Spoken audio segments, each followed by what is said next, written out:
Phoenix, Arizona. July 14, 2067. Temperature, 52 degrees Celsius. The city has been without municipal water for 17 days. A mother holds an empty bottle under a public faucet that stopped flowing 3 weeks ago. Her daughter asks when they can take a bath again. She does not answer because she does not know. The last rain fell 4 months ago. The aquifer beneath the city has been dry for 6 years. The Colorado River stopped reaching Arizona in 2059. Water is rationed at 1 liter per person per day. If you can afford it. 1 liter costs what a week's salary used to buy. The corporations that own the desalination plants set the price.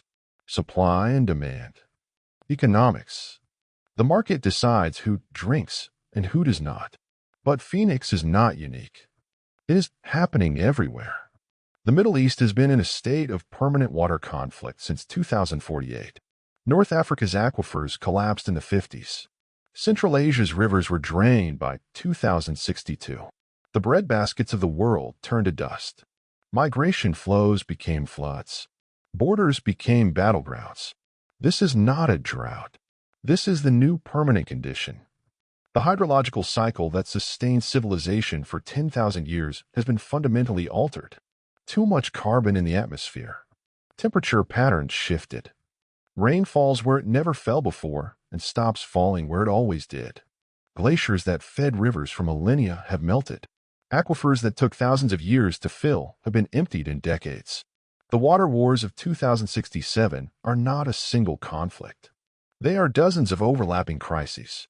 Nations fighting over river sources. Corporations controlling desalination.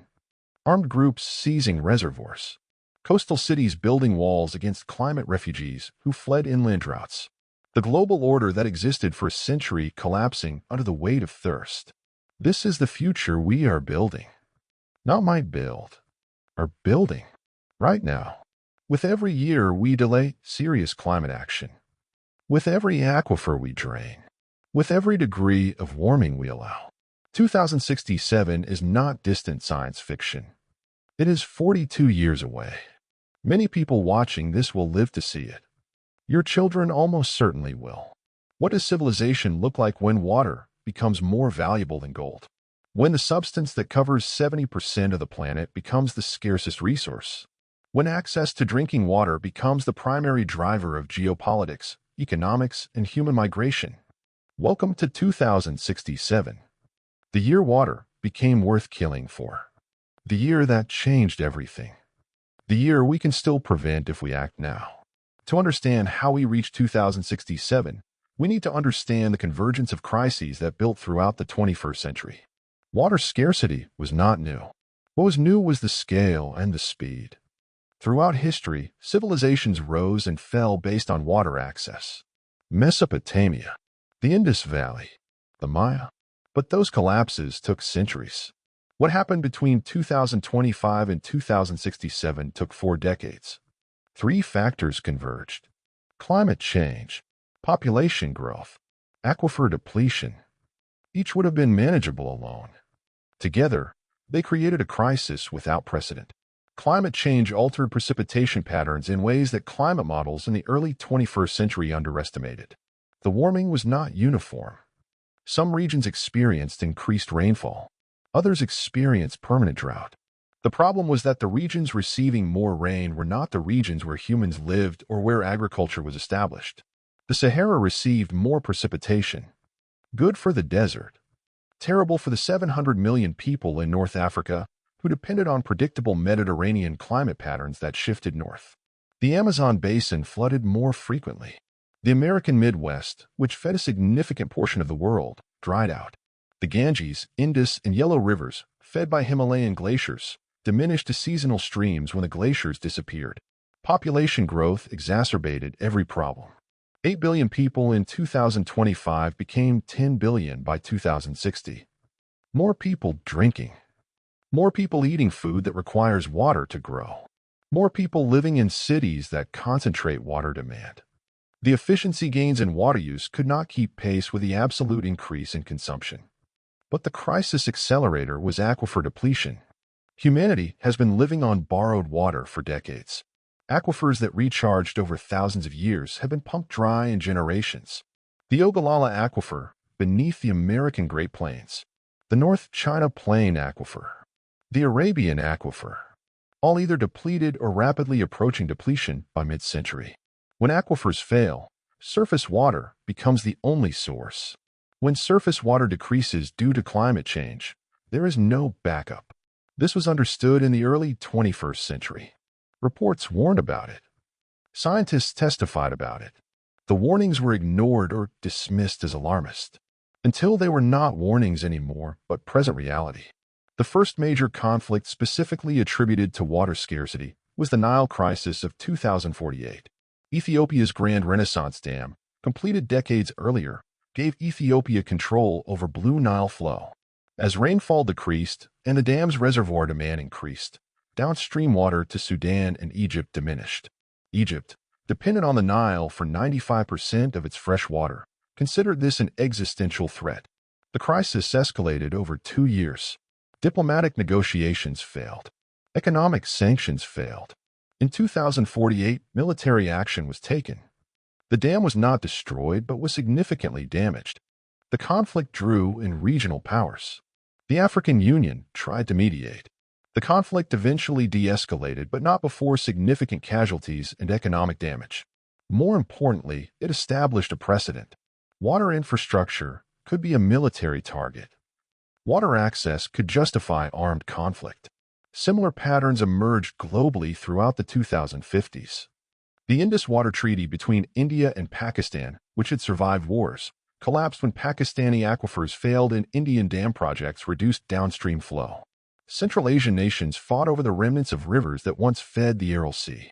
The Colorado River Compact in North America dissolved when upstream states could no longer deliver contractual water to downstream states because there was no water to deliver. By 2060, water had become the primary geopolitical resource, more important than oil, more important than rare earth minerals, more important than food, because without water, you cannot grow food. Nations with abundant water became regional powers. Nations without water became failed states. Subscribe if you want to understand how we got here and what it means for your future. Because 2067 is not the end of the story. It is the inflection point. The year that forced civilization to choose between cooperation and collapse. Let us examine what daily life looks like in 2067 for different segments of global society. Because the water crisis does not affect everyone equally. It creates a hierarchy of access that mirrors and amplifies existing inequalities. Tier 1, the water secure. Approximately 1 billion people live in regions with reliable water access. Northern Europe, Canada, parts of Scandinavia, New Zealand, Patagonia, Siberia. Regions that historically were cold or temperate now experiencing climate change as a benefit. More rain, melting permafrost revealing fresh water. These regions become migration magnets. Their borders become the most militarized on Earth. In these zones, water is still treated as abundant. People shower daily. Lawns are irrigated. Agriculture continues without crisis. But even here, attitudes have changed. Water waste is socially unacceptable. Technology for efficiency is ubiquitous. And the knowledge that they are privileged creates political tension. Do they have an obligation to share? Can they even share at the scale needed? Tier 2, the water precarious. Approximately 4 billion people. This includes most of what were developed nations in the early 21st century. United States, most of Europe, Japan, Australia, China. These nations have infrastructure. They have technology. They have wealth. They can afford desalination. They can afford water imports. They can afford adaptation. But it is expensive. Desalination plants line every coast, powered by solar farms and wind turbines because fossil fuels are no longer viable for energy-intensive processes. The water produced costs significantly more than water ever did historically. Home water bills are a major household expense. Agriculture has shifted entirely. Water-intensive crops are abandoned. Vertical farms using hydroponic systems become standard. Meat consumption collapses because livestock require too much water. Diets change. Culture changes. But people survive. In these societies, water shapes everything. Real estate near desalination plants is premium. Cities near coastlines are preferred because desalination is cheaper than transport. Inland cities depopulate. The American Southwest, once home to tens of millions, sees mass migration. Phoenix, Las Vegas, Albuquerque become small towns again. The population moves to the coast or to the water-rich north. Canada accepts American climate refugees. It is the greatest internal migration in United States history. And it happens without war. Just economic and environmental inevitability. Tier 3. The water impoverished. Approximately 4 billion people. Most of Africa. Most of the Middle East. Central Asia. Parts of South America. South Asia. These regions lack the wealth for desalination. They lack the infrastructure for massive water imports. They lack the technology for efficient agriculture. They face the crisis without adequate resources to respond. Here, water scarcity is existential. 1 liter per person per day, if you can afford it. Public fountains rationed by government or corporation depending on who controls the water. Long lines, hours of waiting, armed guards. Because water theft is common. Because desperation eliminates social norms. Agriculture has collapsed in these regions. You cannot grow food without water. These areas, which historically fed their populations, now depend on imports. But imported food requires foreign currency, which requires exports, which requires industrial base, which requires water. The cycle is vicious. Economies collapse. Governments fail. Societies fracture. Migration is the only option for tens of millions. They move toward water, toward coasts, toward wealthier nations. But those nations have built walls, physical and legal. Immigration has become the most contentious political issue globally, not because of culture or jobs, but because of water. Every new person is more demand on limited supply. The math is brutal. The politics are brutal. The human cost is catastrophic. In 2067, there are estimated to be 300 million climate refugees, people who have left their homes because remaining meant death. They move in waves, trying to cross borders, trying to reach cities, trying to find water. Some nations accept them. Most do not. Refugee camps house millions. Makeshift cities without infrastructure, without security, without hope. The humanitarian crisis is unprecedented in human history. And the violence. When people are thirsty, when children are dying, morality becomes flexible. Water convoys are attacked. Pipelines are sabotaged. Desalination plants are targeted. Criminal organizations control black market water. Prices are extortionate. People pay because the alternative is death. Warlords seize reservoirs and rivers. They charge for passage. They charge for water. They build empires on thirst. This is Tier 3.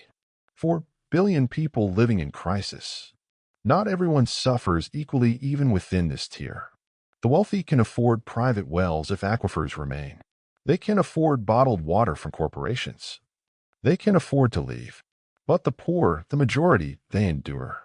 They adapt. They survive on less than anyone thought humans could. They wait for rain that does not come. They hope for change that does not arrive. If this vision is making you uncomfortable, it should. Because this future is not inevitable. It is a choice we are making collectively right now. Every policy decision, every personal choice, every year of delay. We are building 2067 today. The corporate control of water in 2067 deserves its own examination. Because the privatization of water, which began in the late 20th century, reached its logical extreme in the water crisis. In the early 21st century, water was largely a public good. Municipal utilities, government control. The idea of private companies owning water sources was controversial. But as scarcity increased, private sector involvement increased. The argument was efficiency, innovation, capital investment. Governments, especially in developing nations, lacked funds for infrastructure. Private companies offered to build desalination plants, to maintain pipelines, to manage distribution, in exchange for fees, for profit. By 2040, the largest water corporations had become more powerful than many governments. They owned desalination plants. They held contracts for municipal water supply. They controlled water rights. They employed private security. They had legal departments larger than government agencies. And they operated in a market where demand was literally infinite. Everyone needs water. No one can substitute. Perfect market conditions for profit maximization.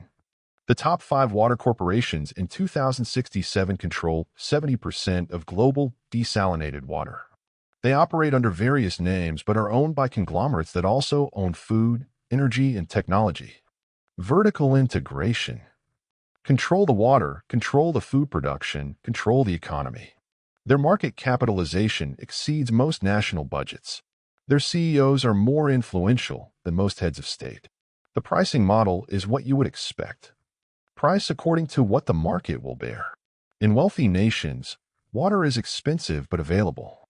In poor nations, water is priced at the absolute maximum people can pay before mass death becomes politically untenable. This is not cruelty. This is fiduciary responsibility to shareholders. Maximize profit within legal constraints. The law does not require affordable water. It requires contract compliance. Critics call it extortion. Defenders call it market efficiency. The reality is that corporations provide water where governments cannot or will not.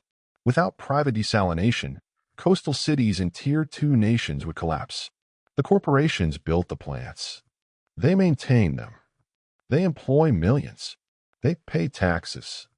They are, in their view, providing a service. But the model has consequences. In 2067, there are regions where rain is owned. Literally. Cloud seeding technology advanced significantly. Corporations can trigger rainfall. They hold patents. They offer services to governments and agricultural companies. For a fee, they will make it rain over your region. The legality is disputed. The ethics are clear. But the practice is common because it works. This creates absurdities. Rain that would have fallen naturally is now triggered artificially and monetized. Downstream regions that would have received that rain receive less. They sue. International courts are overwhelmed with water litigation. The legal framework from the early 21st century, designed for a different world, is inadequate. New law is being written in real time. Precedents are set. Water becomes the most litigated resource in human history. Some nations rejected the corporate model. They maintained public control. They built state-owned desalination. They rationed water through government systems. The results were mixed. Some succeeded. Strong governments with significant resources, like several northern European nations, maintained public water. But many governments lacked the capital, the expertise, or the political stability. Their public systems failed. Black markets emerged. Corruption was rampant. In some cases, privatization was accepted as the lesser evil. The philosophical question became unavoidable. Is water a human right or a commodity? The United Nations declared water a human right in 2010. But rights without enforcement are aspirations. In 2067, the enforcement mechanism is wealth. If you can pay, you have water. If you cannot, you have the right to thirst. Cynical, but accurate. Some corporations, to their credit, implemented humanitarian programs. Free water for the extremely poor. Subsidized rates for low-income households. Investment in public infrastructure. Corporate social responsibility. Whether this is altruism or public relations is debatable. The impact is real. Millions receive water they otherwise would not. But it is charity, not entitlement. It can be withdrawn. And the fundamental power dynamic remains. Corporations control access to life. The resistance to this model also exists. Pros. Rights. Water liberation movements. Groups that sabotage corporate infrastructure.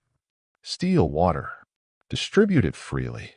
They are called terrorists by governments and corporations. They are called heroes by those they serve. The line between freedom fighter and criminal depends on perspective and thirst. In 2067, water is not just a resource. It is power. Political power. Economic power. Military power.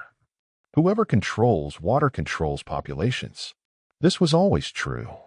Ancient civilizations understood it. But in 2067, the scale is global. The control is concentrated. And the stakes are survival. Let us talk about the technology and adaptation strategies that exist in 2067. Because humanity does not simply accept crisis.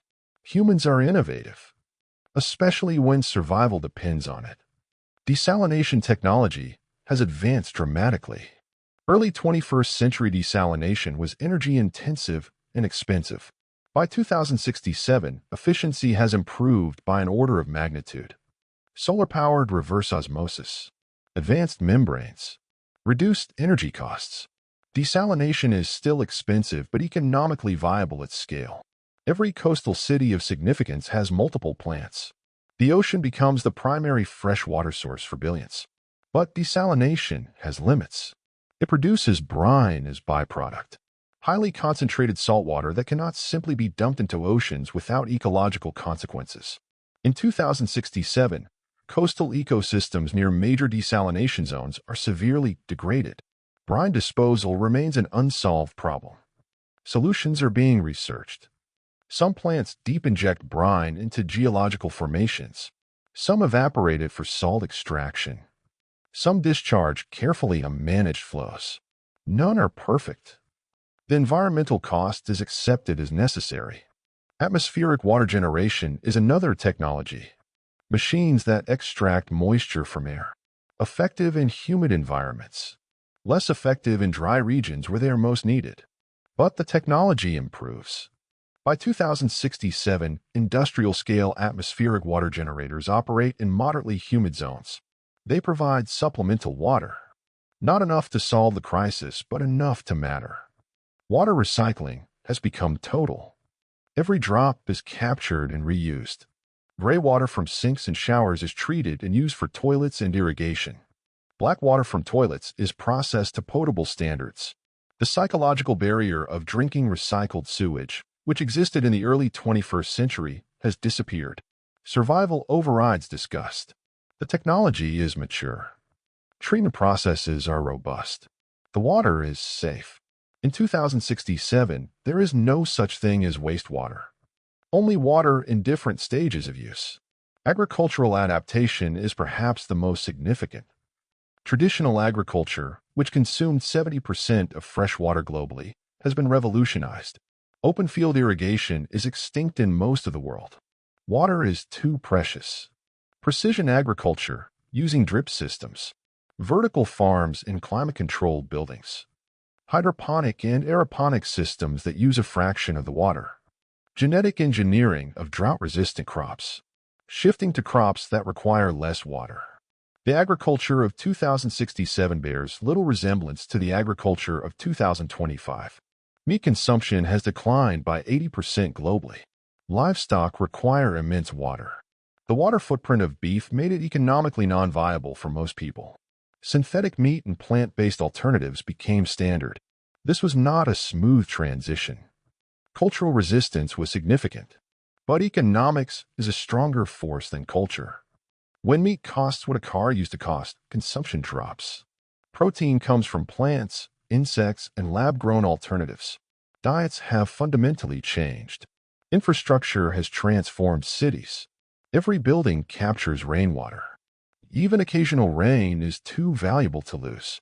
Rooftop collection. Permeable pavements that channel water to storage. Underground cisterns beneath every structure.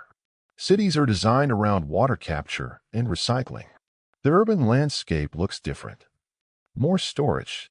More treatment facilities. More pipes. Water infrastructure is visible. Celebrated. Critical. Policy has also evolved. Water markets exist. Tradable water rights. Some find this abhorrent. Others argue it is efficient allocation. Agricultural regions sell water rights to cities. Upstream users sell to downstream users. The price signals where water is most valued. Economists argue this prevents waste. Critics argue it creates injustice. Both are probably right. International cooperation forced by crisis has increased. The United Nations Water Commission, established in 2052, mediates disputes, enforces agreements, monitors water usage, sanctions violators. It has more authority than any previous international body because the alternative is war. Nations comply because the cost of non-compliance is higher. Not perfect, not always effective, but better than the alternative. Some nations have pursued aggressive solutions. Cloud seeding programs, iceberg towing from Antarctica to Middle Eastern ports, massive pipeline projects spanning continents. The economics are questionable, but desperation justifies attempts. Some projects succeed. Some fail spectacularly. But the attempts continue because doing nothing is not acceptable. And there are glimmers of hope. Regions that implemented early aggressive water conservation have stabilized. Communities that invested in infrastructure in the 2030s are relatively secure in the 2060s.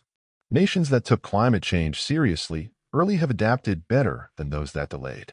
The correlation is clear. Early action works. Late action is more expensive and less effective. But any action is better than none. 2067 is not the end. It is an inflection point. The crisis forced innovation, forced cooperation, forced change. The question is whether these changes come fast enough, whether they scale enough, whether humanity can transition from a civilization built on abundance to one built on careful management. The answer is being written year by year, decision by decision. We will know by century's end whether we made it. So, here we are, 2067, a future that exists in projections, in models, in warnings, not yet in reality, but closer than we want to believe. The water wars did not start in 2067. They are starting now. Already, conflicts over water shape geopolitics. The Nile, the Jordan, the Mekong. These are not hypothetical future disputes. They are present tensions, managed for now, but growing. The foundations of 2067 are being laid today. The scenarios described in this video are not predictions.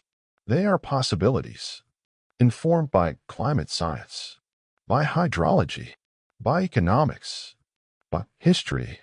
We know how much warming causes how much precipitation change. We know how fast aquifers are depleting.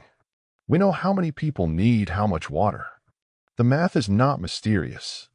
The trajectory is clear if we continue as we are. But trajectories can change. This is not deterministic. 2067, as described, does not have to happen. It will happen if we continue current policies, if we continue current consumption, if we continue delaying serious climate action. But choice exists. Agency exists. We can change course. What would that require? On the large scale, aggressive climate mitigation, emissions reduction, transition to renewable energy, protection of water sources, investment in infrastructure, international cooperation. These are not small asks. They require political will, economic investment, cultural change, but they are achievable, technically feasible, economically viable. We know how to do this. The question is whether we will. On the personal scale, water consciousness, understanding that every choice involving water has consequences, reducing personal consumption, supporting policies that protect water, voting for representatives who take water seriously, consumer choices that favor water efficiency. These individual actions are small but cumulative. Culture shifts one person at a time. And recognizing privilege. If you live somewhere with reliable water, you are in the global minority. That will become more true.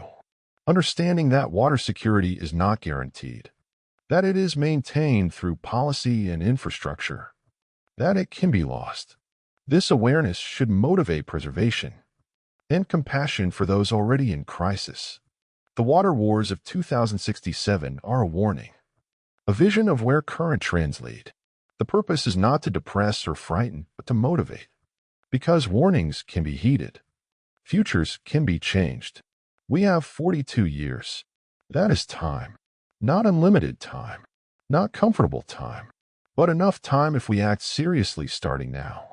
Share this video if you think more people should understand where we are heading. Because the scale of change required needs popular support. Governments move when populations demand movement. Corporations change when markets demand change. Culture shifts when individuals shift. You are part of this. Your awareness matters. Your choices matter. Your voice matters. Welcome to Tomorrowborne, where we explore possible futures to help you understand present choices. 2067 is not inevitable. It is a choice point. The decisions made in the next decade will determine whether we build the world described in this video or something better. We still have time. Let us use it wisely. The water wars can be prevented. But prevention requires action. Not later. No. The clock is running. The aquifers are depleting. The climate is changing. 2067 is being built today. What will you do to change it?